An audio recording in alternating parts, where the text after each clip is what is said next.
வணக்கம். அக்ஷய லக்ன பத்ததி ஜோதிட ஆசிரியர் ஸ்ரீ குரு உமாவெங்கட்.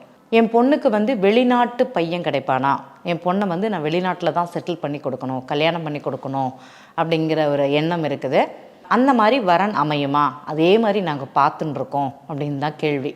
இன்னொரு பெற்றோர் கேட்டாங்க, என் பையனுக்கு பொண்ணு பார்த்துன்னு இருக்கோம், நாளைக்கு அவனுக்கு ஃப்யூச்சரில் வெளிநாட்டுக்கு போகக்கூடிய தன்மை இருக்குது, பொண்ணு கூட போவாங்களா? நாங்கள் நிறைய ஜாதகம் பார்க்குறோம். சிலர் இந்த நாடுகள் வேண்டான்னு தவிர்க்கிறாங்க, அதுக்கு என்ன பண்ணுறது அப்படிங்கிறது கேள்வி. இப்போது நிறைய பேர் பார்த்திங்கன்னா வெளிநாட்டில் வரன் அமையுமானா அவங்க ஜாதகம் தான் சொல்லும். இப்போ ஏஎல்பி லக்னத்திற்கு 7ஆம் பாவக கிரகம் 12ல் இருந்ததுன்னா வெளிநாட்டு வரன்கிறது கண்டிப்பாக அமையும், எந்த மாற்றமும் கிடையாது. பையனை இல்லைன்னா பொண்ணை நீங்கள் உள்ளூரில் தேடாதீங்க, வெளியூரில் தேடுங்க, வெளியூர் வெளிநாடுகளில் தான் இருப்பாங்க அப்படிங்கிறது சொல்லுவோம். ஜாதகத்திலே சொல்லியிருக்கோம். அதே மாதிரி அமைப்பு இருக்குமானா இருக்கும், மாற்றம் கிடையாது. நீங்கள் கொடுக்குற நேரம், நீங்கள் கொடுக்குற ஜாதகத்தை வைத்து தான் அது முடிவுங்கிறது செய்கிறது. அந்த கிரகங்கள் எந்த பாவகத்தில் இருக்குதோ அந்த பாவகம் அனுசரித்து தான் பலன்கிறது நடக்கும். அதைத்தான் நம்ம சொல்லின்னு இருக்கோம்.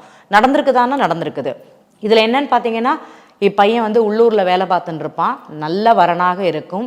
7ஆம் பாவகம்ங்கிறது 12ல் உட்காந்துட்டு இருக்கும். இப்போ பார்த்தீங்கன்னா பையனுக்கு வெளிநாட்டில் இல்லை, தற்போது உள்ளதான் இருக்குது. சில 10ஆம் பாவக கிரகம் 12ல் வரும்போது மட்டுமே இந்த ஜாதகருக்கு வேலை மாற்றம்ங்கிறது வெளிநாட்டில் நடக்கும். அப்போ நல்ல ஒரு சந்தர்ப்பம் அமையும் போது திருமணத்தை நடத்தி வைக்கலாமான்னு நடத்தி வைக்கலாம். வெளிநாட்டில் வேலை பார்க்குற பையனுக்கு தான் நாங்கள் கொடுப்போம், வெளிநாட்டில் தான் என் பொண்ணு போய் செட்டில் ஆகணும், அங்கே தான் போய் வாழணும் அப்படிங்கிற தன்மையில் நிறைய பெற்றோர்கள் வரக்கூடிய வாய்ப்பை தடுத்து கொள்கிறார்கள் அப்படிங்கிறது தான் உண்மை. நிறைய பேருக்கு அது தெரிய மாட்டேங்கிறது. ஜாதகத்தில் இவங்க வாழக்கூடிய வாழ்க்கை, இவங்களுக்கு அந்த வேலைங்கிறது வரன்கிறது வெளிநாடு அமைப்பு அப்படின்னா நீங்கள் தாராளமாக பண்ணி கொடுங்க. இன்றைக்கி இல்லைனாலும் 2 வருஷம் கழிஞ்சோ 3 வருஷம் கழிந்தோ குழந்தை பிறந்து பிறகாட்டி அந்த குழந்தை வெளிநாட்டுக்கு போகும். அதுக்கப்புறம் லைஃப் லாங் செட்டில்மெண்ட்ங்கிறது அவங்களுக்கு வெளிநாட்டில் தான். ஆனால் அந்த யோகம்ங்கிறது ஜாதகத்தில் இருந்தால் மட்டுமே நடக்கும் அப்படிங்கிறத புரிஞ்சுக்கணும். நல்ல பையனாக இருக்கான், நல்லா சம்பாதிக்கிறான், ஆனால் உள்ளூரில் தான் வேலை அப்படின்னு பார்த்தாங்க அப்படின்னா இவங்களுக்கு கல்யாணம்ங்கிறது தாமதம் தான் ஆகும். இவங்களுடைய எதிர்பார்ப்புங்கிறது இந்த இடத்துல இருக்குது. கல்யாணம் பார்த்திங்கன்னா இப்போ முடியக்கூடிய ஒரு நிலைங்கிறது இருக்கும். காலம் அனுசரித்து தான் ஒரு நிகழ்வுங்கிறது நடக்கும். தகுந்த காலங்கிறது வரணும்.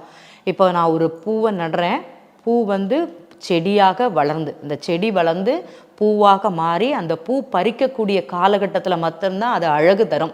மொட்டாக இருக்கும்போது பறித்து வச்சுட்டு அழகாக இல்லையே, பூ பூக்கலையே, என் வீட்டு தோட்டத்தில் மட்டும்தான் இப்படி, அதெல்லாம் கிடையாதுங்க. உரிய காலத்தில் ஒரு செயல் நடக்குமானால் ஜாதகம் அனுமதித்தால், நம்ம ஜாதகத்தில் கிரகங்களுடைய அமைப்பின்படி தான் அது நடக்கக்கூடியது. நடக்குமானா நடக்கும். இன்னொரு பெற்றோர்கள் இந்த கேட்டேன் இல்லவா, அவங்க அம்மா என்ன சொல்கிறாங்கன்னா, என் பையனை வெளிநாட்டில் தாங்க வேலைக்கு போகிறான், இந்த நாடுங்கிறதுனால வேண்டான்னு சொல்லிடுறாங்கங்கிறாங்க. நீங்கள் ஏன் சொல்ல போகிறீங்க? நாளைக்கு அந்த குழந்தை கல்யாணம் பண்ணால் கணவர் எந்த இடத்துல இருக்கிறாரோ அங்கே தான் போய் வாழும். அன்னைக்கு இதை விட சிறந்த நாட்டுக்கு டிரான்ஸ்ஃபரோ இல்லைனா அதே இடத்துல நல்ல வேலையில் நல்ல பொசிஷனோ அவங்களுக்கு கிடைக்கும். அப்போ என்ன பண்ணுவீங்க? நீங்களே அதை குறிப்பிட்டு சொல்கிறீங்க, அதனால தானே அவங்க வராமையே போகிறாங்க. இல்லைங்க, அதெல்லாம் முன்னாடியே சொல்லிடணுங்கிறாங்க, இந்த குறிப்பிட்ட இடத்துல தான் பொண்ணு போய் வாழுமா இல்லைனா வாழாதாங்கிறாங்க. அதிசயமாக இருந்தது எனக்கு. பொண்ணு கிடைக்கிறதே குதிரை கொம்பு, பையன் கிடைக்கிறதே குதிரை கொம்பு. இதில் எங்கெங்க நீங்கள் இந்த மாதிரி நிர்பந்தம்ங்கிறது எந்த இடத்துல இருக்கிறதுன்னு தெரியல.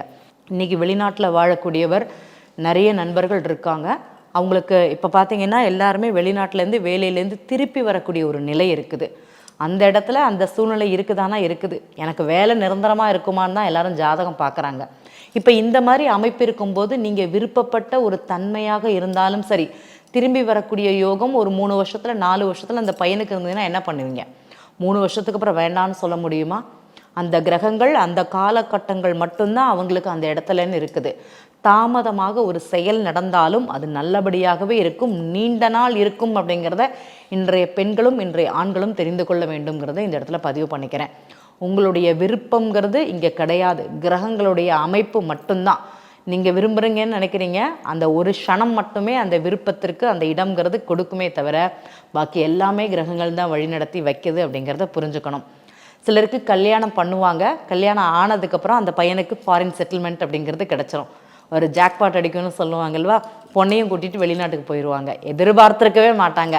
அந்த மாதிரி அமைப்பு இருக்குமானா கண்டிப்பாக இருக்கும். திருமணத்திற்கு பிறகு அதே மாதிரி இந்த பையனுக்கும் பார்த்திங்கன்னா ஒரு இடத்துல இதை பதிவு பண்ணணும். ஒரு ஜாதகர் வந்து நான் வெளிநாட்டுக்கு போகலான்னு பார்க்குறேன், ஆனால் மேரேஜ் பண்ணிவிட்டு எனக்கு அந்த வாய்ப்பு கிடைக்குமா, இல்லைனா இந்த வாய்ப்பு கிடைச்சிட்டு நான் மேரேஜ் பண்ணிக்கலாமான்னு கேள்வி. தயவுசெய்து அப்படி கிடையாதுங்க. திருமணத்திற்குண்டான காலம் வந்தது, தற்போது நிகழ்வுங்கிறது நடக்கிறதுக்குண்டான வாய்ப்பு இருக்குதுன்னு அது பண்ணுங்கள்.